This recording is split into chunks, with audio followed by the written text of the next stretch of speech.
What's going on, guys? Welcome back to the Big Freakin Health Coach Podcast. I'm Big Freakin Neil, and I'm joined, of course, as always, without exception, every single freaking week, my buddy, business partner, brain twin, Health Coach Cain. What's up, big guy?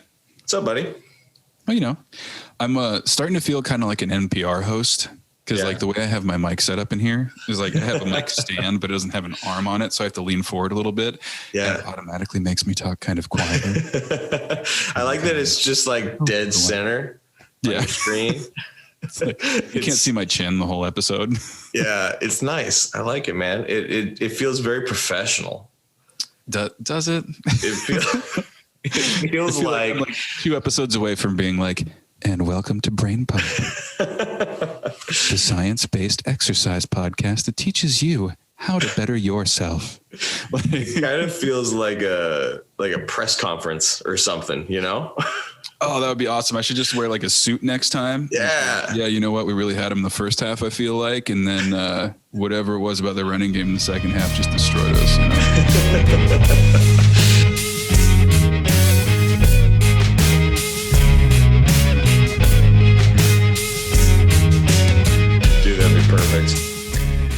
Perfect. Oh, man. What are we talking about today, dude? Warm-ups, baby. Warm-ups. I'm actually a little surprised we didn't think of this one earlier because I remember a lot of our relationship building early in the day when we were working at Gold's was talking about the obscure warm-up practices of the average gym goer. Dude, that's one of the it's one of the most fun parts of being a trainer is observing those types of behavior and discussing it. Those were some good days for sure. Yeah, good times. Yeah, man. I think that warming up is a very often misused practice by the average gym goer.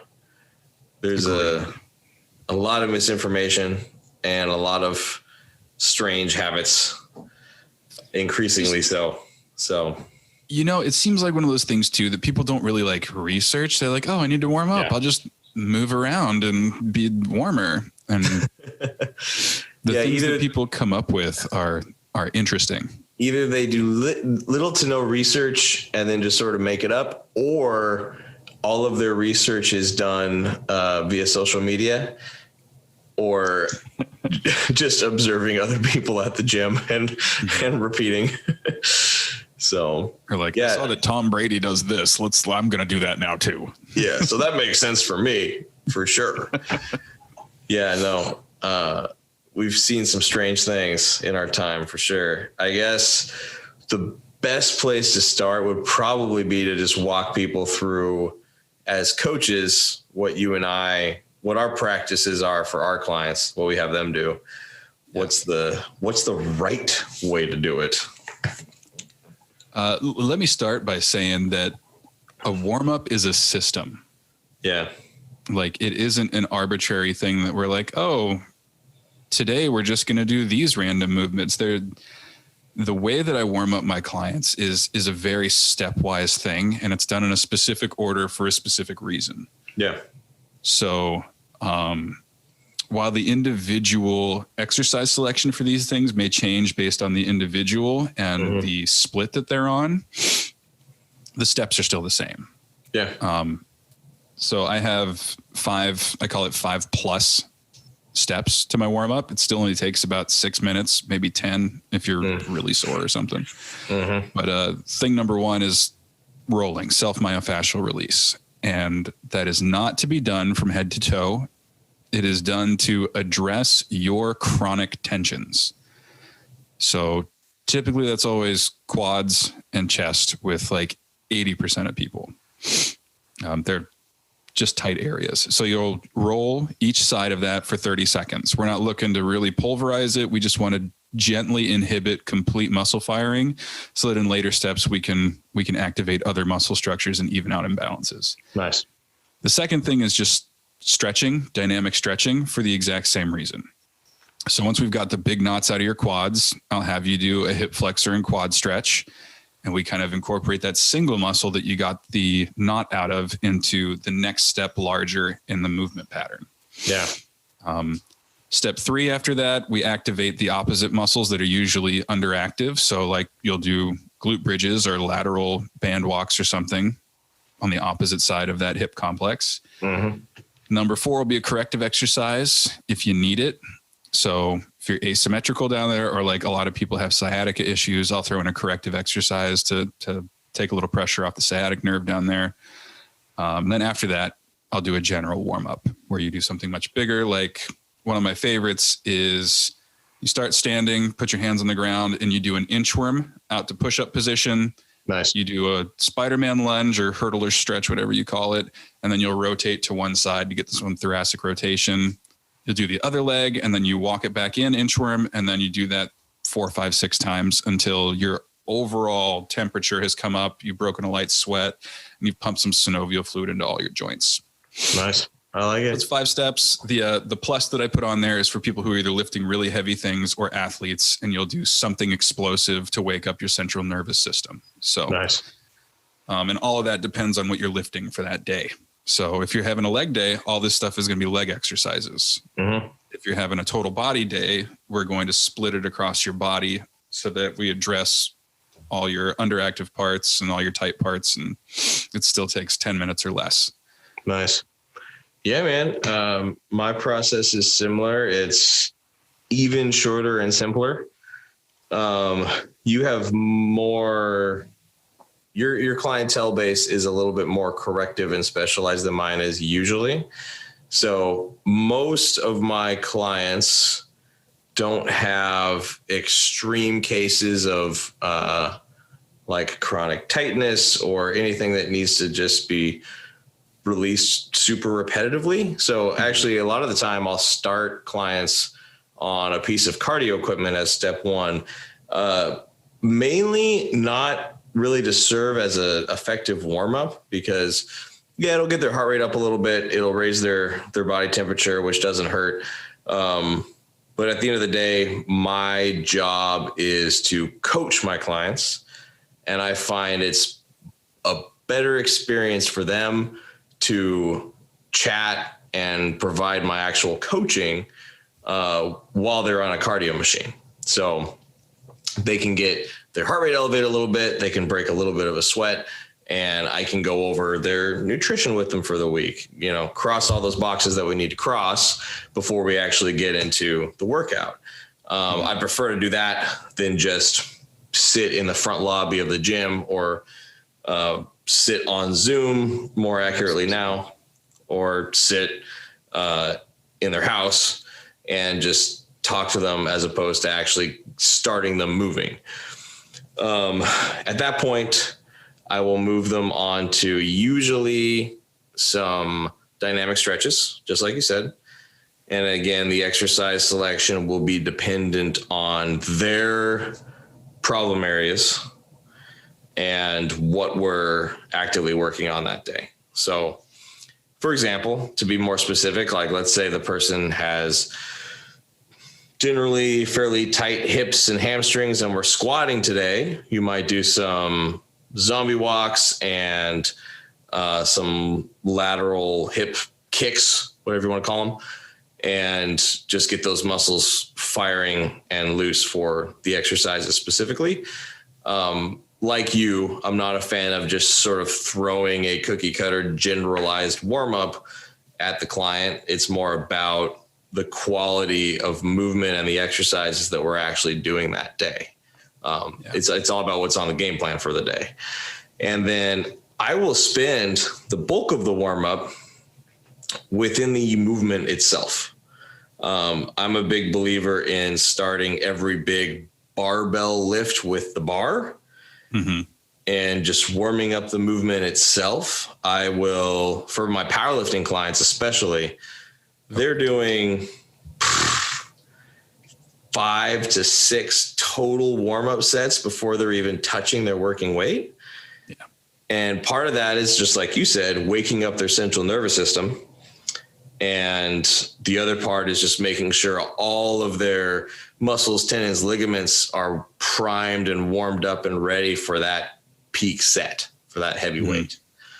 So honestly, and even for like, let's say I have a client that I'm taking through like a full body circuit, they will do at least 1 to 2 rounds of that circuit, either with their body weight, depending on the exercise, or with 40 to 50% of the load that they're going to lift for their working weight, with those same movements. So if somebody's going to do a dumbbell bench press followed by a single arm row followed by a goblet squat, and let's say they're going to use, for simple math's sake, 20-pound dumbbells for each of those, then they'll do the exact same circuit, but with a pair of tins.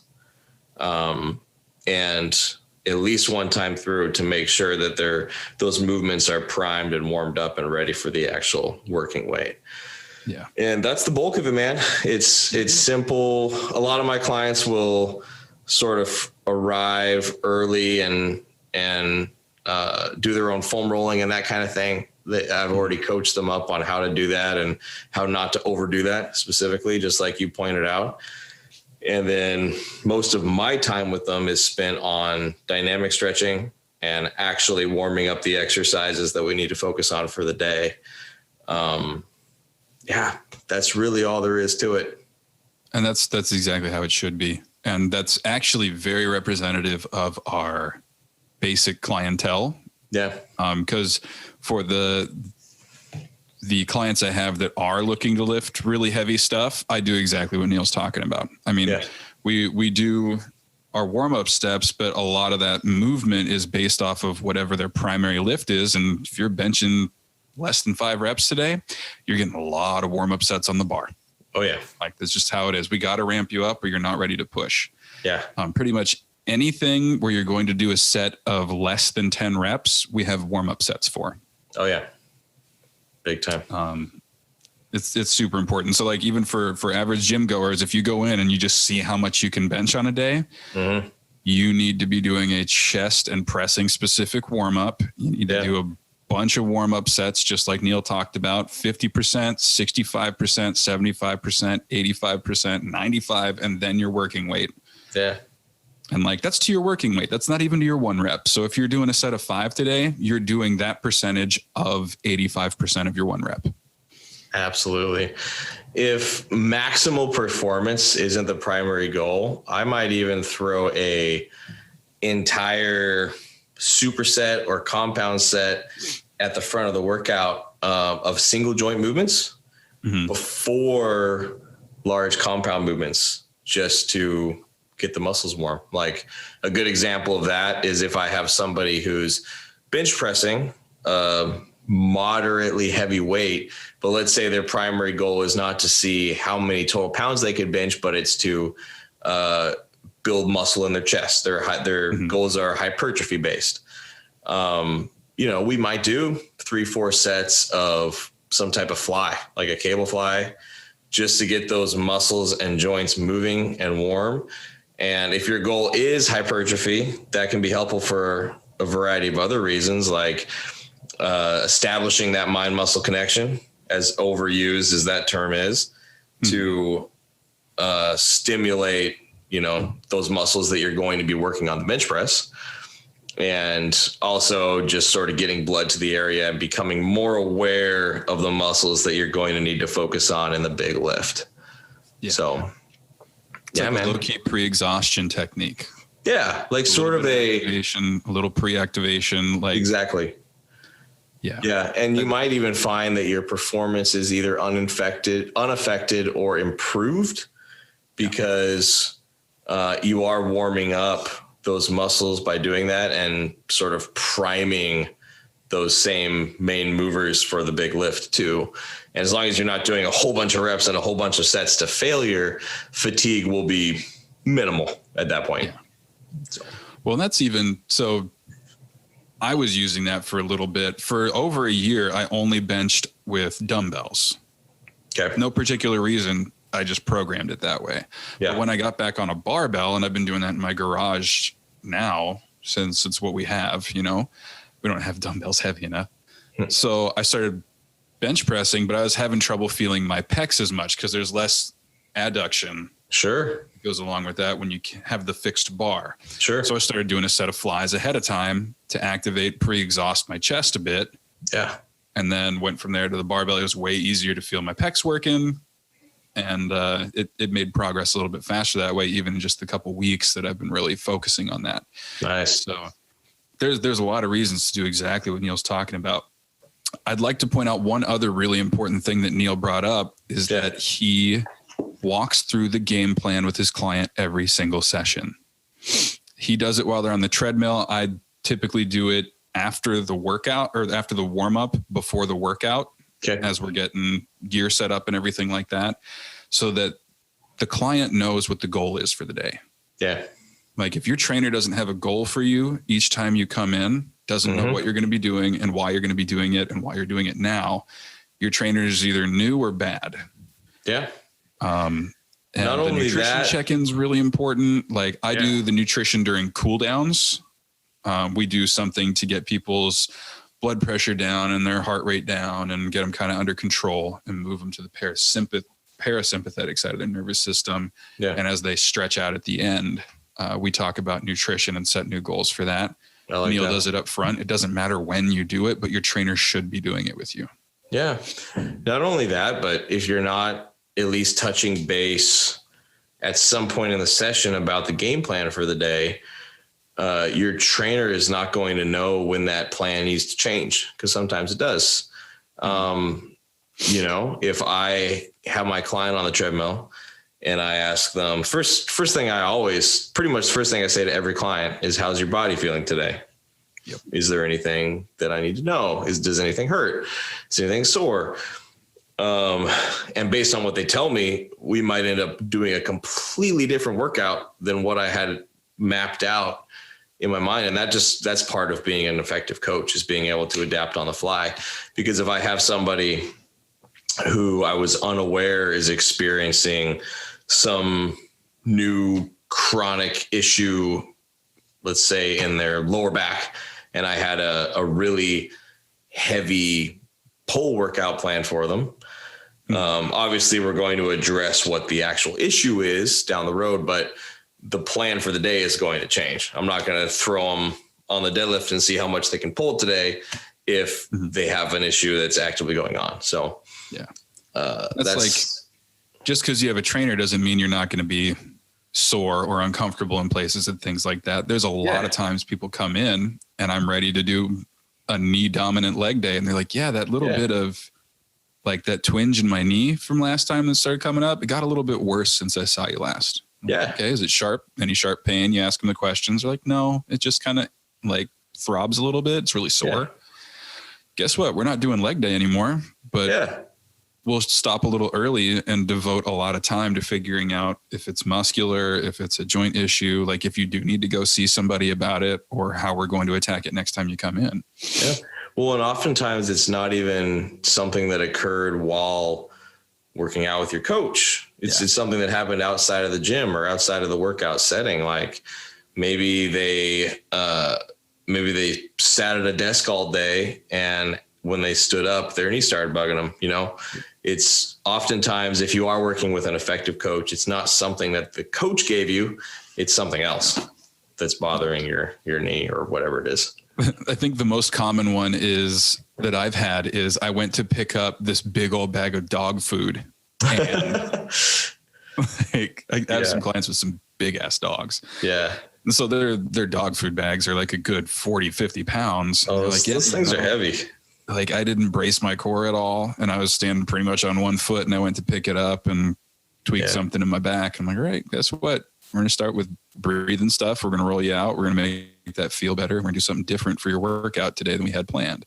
And that's what coaching actually is, you guys. Like, it's not, oh, my legs are still cripplingly sore, and your coach goes, well, suck it up. We're doing leg day anyway. Like, I'll change that stuff. You should leave feeling better than when you came in, and we can still make plenty of progress. Yes. Yeah. I think a pretty common thing that new coaches, and I was guilty of this too, and I'm guessing you'll probably agree, is putting too much emphasis on having the perfect plan ahead of time and not enough emphasis on actually being able to coach in the moment and adapt in the moment. Yeah. So a new coach might devise just the most flawless, perfectly executed leg day program in the world. And it's just a masterpiece. It's a work of art. But if their client comes in and their knees bugging them, and then the trainer either doesn't know what to do or push them through the workout anyway, then they're no longer coaching. It defeats the purpose. Yeah, exactly. And I also did that, especially when I was a new trainer. Yeah. And the funny thing about that is I was doing that as a new trainer, and I didn't have the exercise vocabulary or the periodization education to actually make that worthwhile to begin with. Sure. And I'm sitting there like, oh yeah, so we're just going to do like an 80% of your one rep today. And then next week we'll do the same lift with 85%, but we're going to bring down, and I'm like, dude, first of all, no, you're not. Yeah. Secondly, you don't know that that's going to work at all. Right. Yeah. So that's just another thing about how it's important during a warm up for your trainer to be checking in with you. How do you feel? Does this hurt? Do we need to do something else? How long were you sore? Have you been eating? Did you sleep okay last night? Like all the things that go into you performing well in your workout should be addressed before you even touch a weight. Yeah. So I would say a good way to wrap all this up and summarize would be, let's say the average person who doesn't have a trainer, so that they don't have anybody there working with them, walking them through a warm up. What is an easy, let's say 3, 4, 5 step process that the average person should go through on a daily basis to warm up before a workout? So without running any assessments, here is the generic one that I just give out to people who either say, just send me something and don't give me information, or refuse to give me information. Still all the same steps, but I'll say, okay, roll your quads and hip flexors 30 to 60 seconds. Stretch your pecs, either in a doorway or with a TRX for 30 to 60 seconds. Activate your glutes by doing single leg or 2-legged glute bridges. I'll put in a corrective exercise / activation of face pulls for your upper body. Then you're going to do walking lunges with an overhead reach. You're going to do 10 to 15 with each leg until you start breaking a light sweat, and then you should be ready to go. Boom. I like it, man. I got nothing to add to that. I think that's perfect. Yeah. And then again, can't stress enough as far as like the foam rolling and all that goes. Just focus on your problem areas for 30 seconds, like you said earlier. So if you have chronically tight hips, just roll your hips for 30 seconds each and then call it good. If your quads tend to be really tight, same thing. Don't feel like you need to foam roll yourself head to toe for 10 minutes plus, because that defeats the whole purpose of using a foam roller. So it does. The only goal there is to calm down overactive things briefly. Yeah. I mean, you just gave fix anything with it. Right. You just gave a perfect template for a dynamic warm up. And then if people adhere to that major caveat with the myofascial release stuff, then I think they're good to go. And then if you're going to lift something heavy, just make sure you warm up the movement itself before you dive in. Don't be the guy that goes to the gym and throws 3 plates on the bar and then just gets under it and goes, because that never ends well. No, that's exactly how you tear a pec. Or best case scenario, get pinned and somebody has to come save you from your own barbell. Yeah. Best case.